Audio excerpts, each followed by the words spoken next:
상속 상담을 하다 보면 부모님이 재산을 주시려는데 지금 받는 것이 좋은가요? 아니면 유언으로 받는 것이 좋은가요? 이렇게 묻는 분들이 계십니다. 일단 축하드립니다. 다른 형제들과 관계가 어떻든 부모님께서 재산을 주시겠다고 하고 있고 그 방법을 묻는 상황이므로 갑이 되었습니다.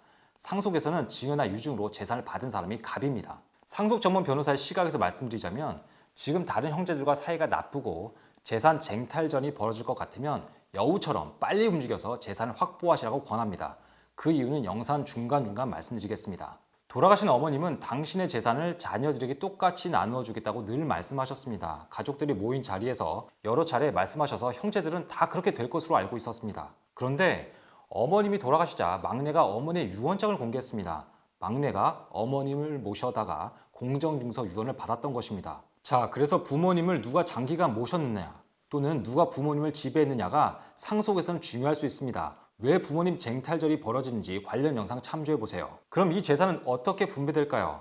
이 공정증서 유언이 무효가 아니라면 이 재산은 막내가 차지합니다. 물론 다른 형제들은 유류분 반환 청구를 해서 재산의 일부를 받아갈 수는 있겠지만 결국 승리자는 유언을 받은 막내입니다. 생전에 어머님이 이 재산을 똑같이 나누어주겠다는 말씀을 여러 번 하셨고 그런 육성을 담은 녹취가 있다고 하더라도 최종적인 의사표시인 유언이 등장하면 이 유언이 우선합니다. 이 사안에서 막내는 돌아가신 어머니에게 공정증서 유언을 받아 상속 재산의 절반 이상을 차지했습니다. 최후의 유언을 받은 사람이 상속에서 갑이 된 전형적인 사례입니다. 이런 사례는 정말 많습니다. 부모님이 강력하게 장남 내외와 같이 살기를 원했던 두 집안이 있었습니다. 편의상 장남 A, 장남 B 집안이라고 하겠습니다. 그리고 다른 형제는 똑같이 3명씩 있었습니다. 장남 A와 장남 B 두 집안의 맏며느리는 시부모님 모시는 게 정말 싫어서 이혼까지 생각했습니다. 하지만 시부모님의 압박과 남편의 설득으로 결국 시부모님을 모시기로 했습니다. 장남 A는 그래도 주변에 변호사 친구도 있고 해서 부모님 재산 대부분을 차례로 증여받았습니다. 재산 주기를 꺼려하시는 부모님을 잘 설득하신 것이죠. 반면에 장남 B는 선량한 사람이었습니다. 자신이 부모님을 잘 모시면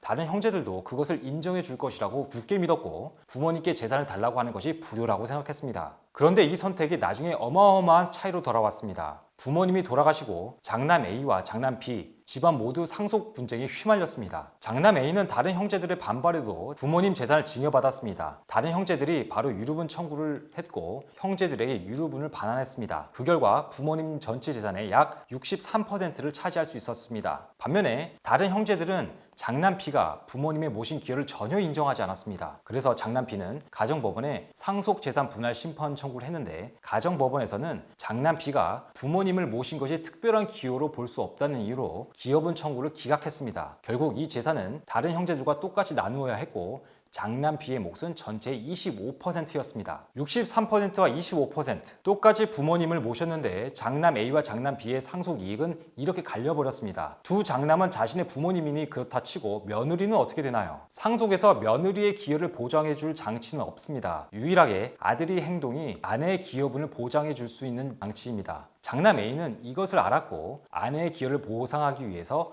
부모님께 졸라 재산을 받아냈습니다. 그러나 장남 B는 결국 시부모님을 모신 자신의 아내가 한 기여를 전혀 보상받지 못했습니다. 물론 보상을 바라고 부모님을 모시는 사람은 별로 없습니다. 그러나 다른 형제가 그것을 인정하지 않는다면 부모님을 모시느라 들인 수고와 고생을 보상받은 일이 매우 어려워집니다. 기여분 소송이 쉽지 않기 때문이죠. 이 사안에서 어렵게 부모님을 모시기로 했다면 아내를 위해서라도 장남 A처럼 적극적으로 부모님에게 재산을 받았어야 합니다. 장남 B 사례에서 맏며느리는 도대체 무슨 죄입니까? 이런 상황에서 맏며느리가 가장 큰 피해자입니다.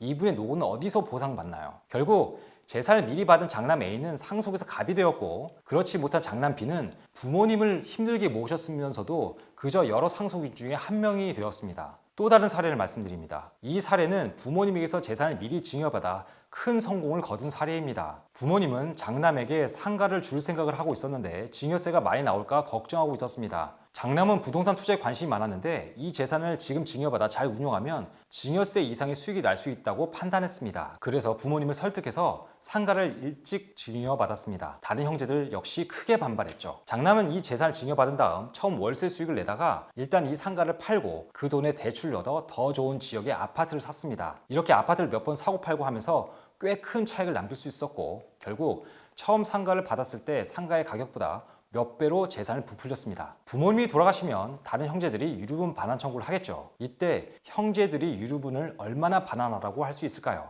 현재 장남이 가진 재산 전체일까요? 아닙니다. 대법원 판례상 장남이 부모님에게서 받은 상가 매각 대금의 현재 가치입니다. 장남이 여러 번 부동산을 사고 팔면서 얻은 수익은 유류분 반환의 대상이 되지 않습니다. 그렇다면 부모님이 돌아가시면서 상가를 다른 형제들과 나눴을 상황과 비교했을 때 어마어마한 이익을 얻었습니다. 물론 장남의 투자 실력과 운도 따랐겠지만 미리 재산을 증여받아 자산 증식의 기회를 얻은 것 자체가 크죠. 상가를 증여받지 못한 다른 형제들은 누릴 수 없던 기회였습니다. 즉 이 사안에서도 역시 재산을 미리 증여받은 장남이 상속에서 갑이 되었습니다. 다른 형제들에게 반환할 유류분 액수는 자신의 전체 재산에 비한다면 그렇게 큰 액수는 아니니까요. 다른 형제들과 재산을 공평하게 잘 나누고 화목하게 잘 지내는 것이 무엇보다 중요합니다. 그런데 그렇지 않을 것 같으면 빨리 움직여야 합니다. 그래서 아직 부모님이 돌아가지 않았는데 나중에 벌어질 상속소송을 대비해 상담 오신 분들께는 웬만하면 재산을 전부 증여받으시거나 유언을 받으시라고 말씀드립니다. 세금 문제가 있기는 하나 거의 모든 사안에서 재산을 증여 또는 유증받은 사람이 결국 상속에서 승자가 됩니다. 오늘 영상 좋으셨다면 구독, 좋아요, 알림 설정 꾹꾹 눌러주세요. 오벤의 법률 포커스,